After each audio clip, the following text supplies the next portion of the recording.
आदरणीय जमी पर बैठे जमींदारों, चेयर पर बैठे चेयरमैन साहबों, भ्रष्टाचार की तरह खड़े हुए नौजवानों, ठीक मेरे पीछे सीटों की गद्दी पर बैठे गद्दी के गद्दारों, आपके चरणों में मेरा प्रणाम।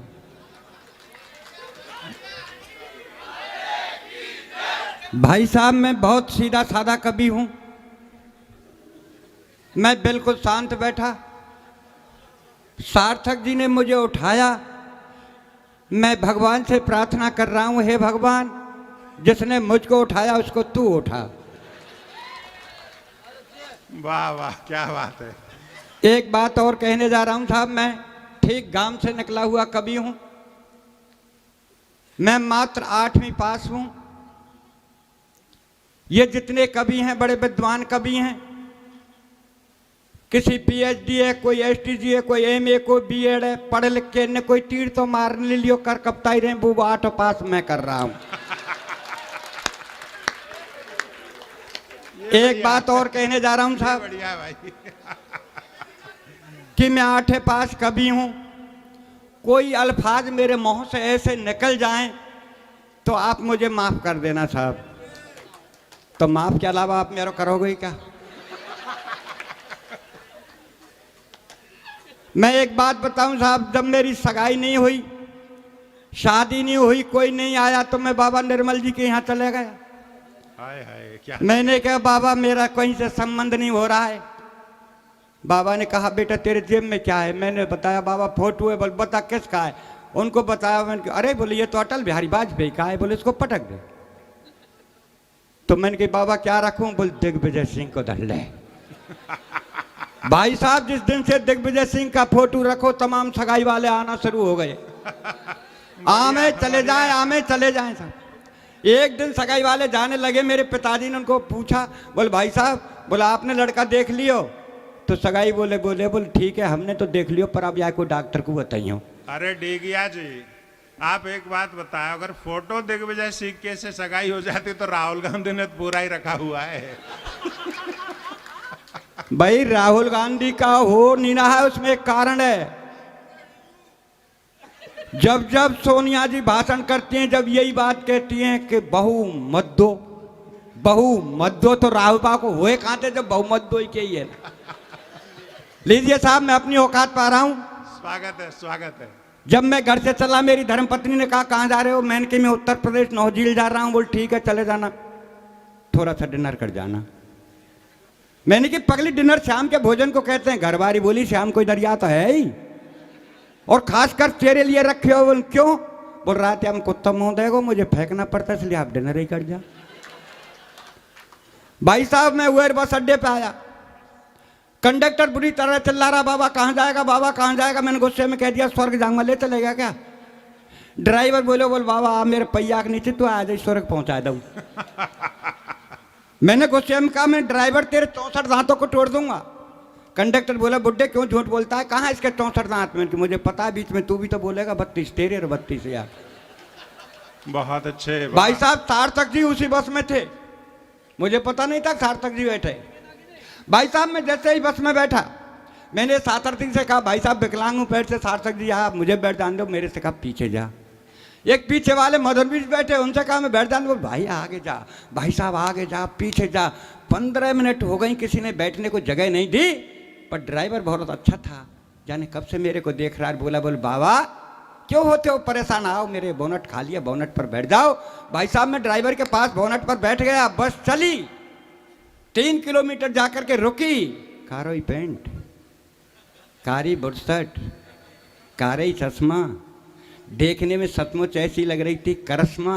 भाई साहब, बस में चढ़ी, 1 मिनट खड़ी हुई। सार्थक जी बोले मैडम कब तक खड़ी रहोगे? मैं सरकता हूँ, बैठ जाओ। कि नहीं नहीं आप रहने दो।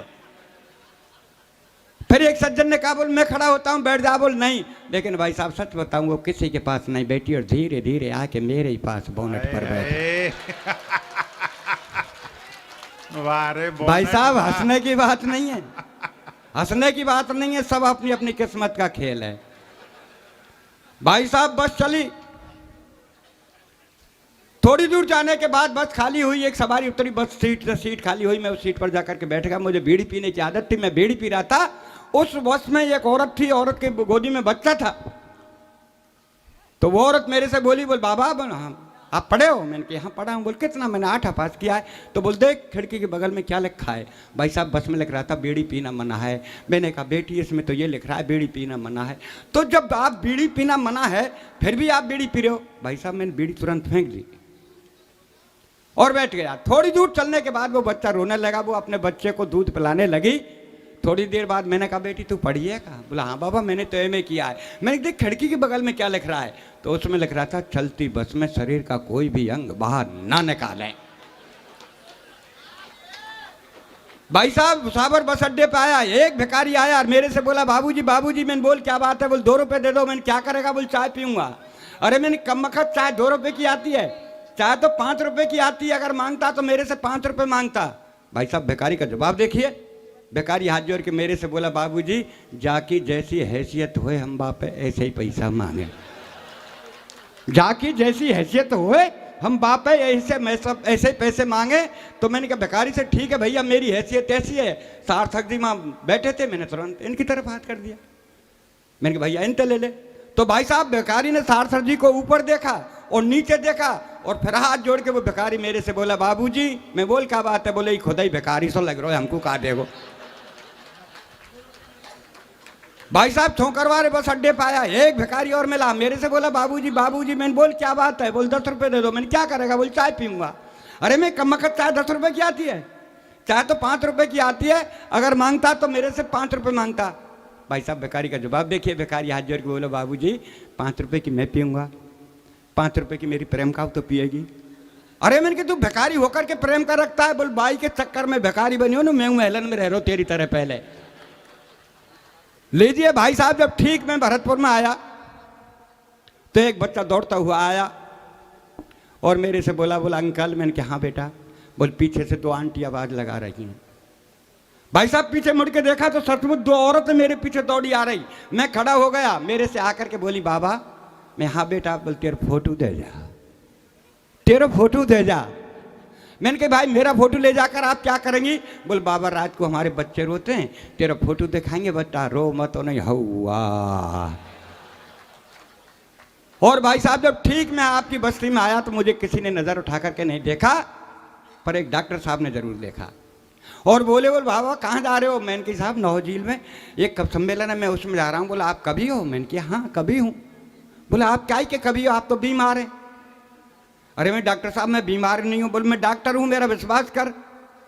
आप में खून देंगे, आप खून चेक करा लो। मैं डॉक्टर साहब जब खून ही ना है तो चेक क्या कराऊंगा? बोला आप अपना ब्लड प्रेशर चेक करा लो। मैं डॉक्टर साहब जब ब्लड ही नहीं है तो प्रेशर कहाँ से होगा? और मैं डॉक्टर साहब ब्लड प्रेशर के बारे में मैं खूब जानता हूँ। जब मैं हाई स्कूल में पढ़ता था मेरा ब्लड हाई था और इंटर किया तो मध्यम रह गया। और ज्यादा नाते घरवाली घर में आई है डॉक्टर साहब, वादा नाते लो चल रहा है। अब भाई साहब अच्छा लगा तो एक बार ताली बजा जाते मुझे और भी थोड़ा अच्छा। लेकिन भाई साहब मैंने जिस दिन से लो चल रहा है मैं डॉक्टर की सिरंज को तोड़ा। मैंने कहा डॉक्टर साहब आपके बजाय तो हिंदुस्तान के मच्छर अच्छे हैं, जहां वो काटते हैं तुरंत खून निकाल लेते हैं।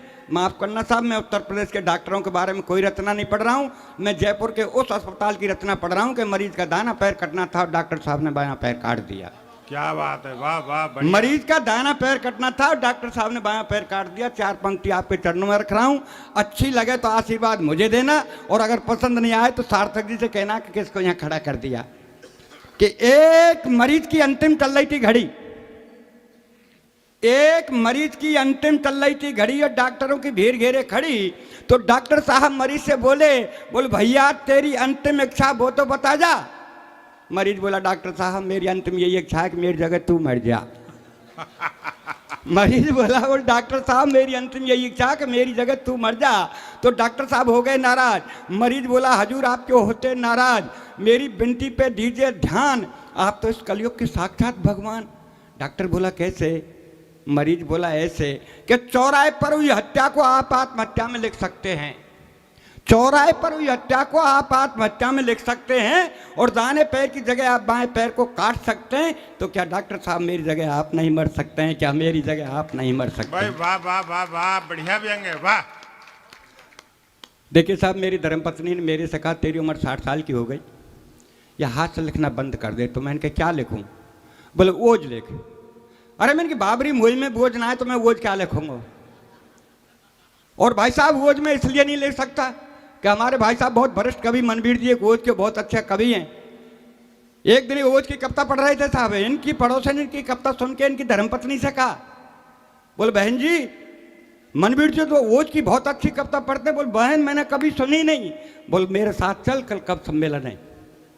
तो मनवीर जी की धर्मपत्नी को लेकर के इनकी पड़ोसन आई, और जब मनवीर जी की कविता पढ़ने की बारी आई, क्योंकि ओज के कवि हैं साहब, ओज में बात करेंगे कि हम धरा बदल देंगे, हम गगन बदल देंगे। सिरोतान में तो खड़ी है कि घरवारी बोली वो रंदा चड्डी बुनियान बदले तो 15 दिन आएगा, तू का धरा गगन न बदले को।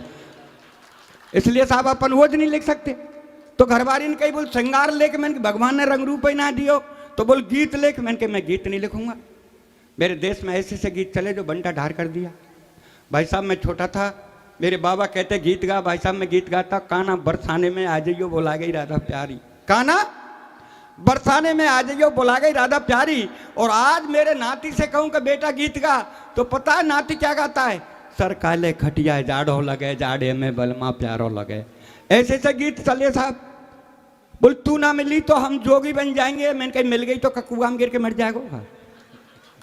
ये गीत ऐसा चलो, तू जहां कहीं रहेगी मैं सूंघते सूंघते आ जाऊंगा, कुत्ता आएगा।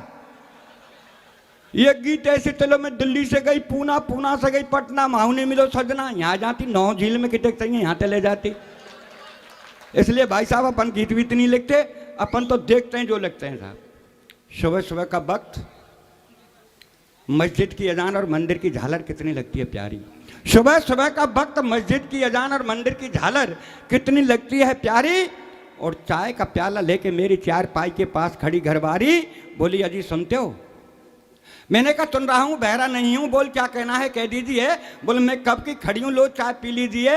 मैंने कहा सुबह सुबह का वक्त है, राम रहीम का नाम लेने दीजिए, इस चाय को 10 मिनट बाद दीजिए। तो गुस्से में बोली कि 10 मिनट में तो ठंडी हो जाएगी। अरे मैंने कहा कम मखत तेरी उम्र 60 साल की है गई, तू अब तक ठंडी ना है पाई तो कहता 10 मिनट में ठंडी हो जाएगी।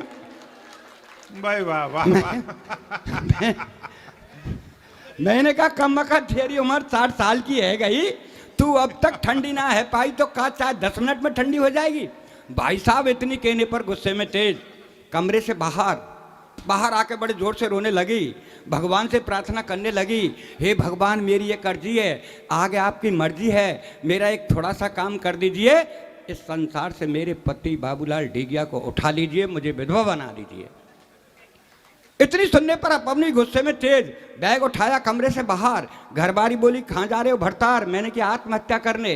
बोला आत्महत्या करनी है तो जल्दी कर लीजिए, ये भी आपके हित में होगा, और 4 दिन पीछे मरा तो तेरा दाह संस्कार नहीं होगा। मैं बोला कैसे? घरवारी बोली ऐसे कि मैं देख रही हूँ पर्यावरण का सीजन, और जब खाने पकाने को नहीं तो तुझे जलाने को कहाँ से लाऊंगी ईंधन, तुझे जलाने को कहाँ से लाऊंगी। वाह वाह क्या बात है, बढ़िया वाह। मैंने कहा तू मेरे ईंधन की फिक्र मत कर, तेरा ध्यान किधर मैं समझाता हूँ, आओ उधर। ठीक मेरे मरने के बाद शमशान घाट जाना और 5 हीटर रख के घर चली आना। मरने के बाद शमशान घाट जाना और 5 हीटर रख के घर चली आना। बड़े बेटे को समझाना, बेटे जाना बटन दबाना, पापा को जला के घर चला आना। बोल ठीक है, तेरे मरने के बाद शमशान घाट जाऊंगी, 5 हीटर रख के चली आऊंगी, बेटे को समझाऊंगी, बेटा जाएगा बटन दबाएगा और तुझे जला के घर चला आएगा। पर तू जलने के बाद पता नहीं स्वर्ग या नरक जाएगा, पर इस महंगाई में जो 5-5 हीटरों का बिल आएगा उसे का तेरा बाप चुकाएगा, उसे का तेरा बाप चुकाएगा। और साहब मेरा सौभाग्य नौकरी हेतु कॉल लेटर आया, मेरा सौभाग्य नौकरी हेतु कॉल लेटर आया। मैं भूला नहीं समाया, खुद पढ़ा, मित्रों को पढ़वाया, 7 तारीख को इंटरव्यू के लिए बुलाया। जिस दिन 7 तारीख आई, साइकिल उठाई, दफ्तर आए, 5 अधिकारी बैठे पाए। वहाँ के चपरासी ने आवाज़ लगाई कोई डिगिया है भाई?